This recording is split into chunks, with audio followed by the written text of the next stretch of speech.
এইটো নতুন ব্ৰিজটো দেখা পাইছে না, এইটো নতুন ব্ৰিজ। এই গাড়ী পাল্টি গেল, এইটো অভাৰটেক কৰোঁতে এনেকুৱা হৈ গ'ল বুলি কৈছে। এই আচ্ছা, এইটো গুৱাহাটীৰ পৰা এইফালে ইয়াৰ নৰ্থ গুৱাহাটী আহি থাকোঁতে এইটো হৈ গ'ল আৰু কেছটো এনেকুৱা। এই আচ্ছা, মই ৰুমৰ পৰা আহি আছিলোঁ নৰ্থ গুৱাহাটীলৈ, আহি থাকোঁতে ইয়াৰ দৃশ্য দেখা পালে একদম বেয়া লাগিল। পাল্টি গৈছে, মানুহগিলা ক'ত গেল হয় নেকি? ভিডিঅ' কৰিব নালাগে বুলি ক'লে আৰু কি নকৰিব নেকি? এইটো ৰাস্তাৰ দৃশ্য হয়, এতিয়া ৰাস্তাত হোৱা ঘটনা।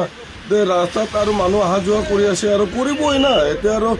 এতিয়া ৰাস্তাত হৈছে আৰু ৰাস্তাত হ'লেতো আৰু মানুহে কৰিবই আৰু এতিয়া তোমালোকৰ কথা মতেতো নহ'ব না, এইটো আৰু মানুহ কৰিবই আৰু মানুহ চানুহ নাই দে। দিনকেইটা বৰষুণত সেইকাৰণে বেছি স্পীড চলাব নালাগে, দেখিছে না? নিজে নিজে আজি হোৱাৰ কাৰণেহে এতিয়া নতুন ব্ৰিজত এই ঘটনাটো হৈ গ'ল। এতিয়া টাইমটো হ'ল 5:30 বজাত, মোৰ 10 মিনিটৰ আগে আগে হৈছে।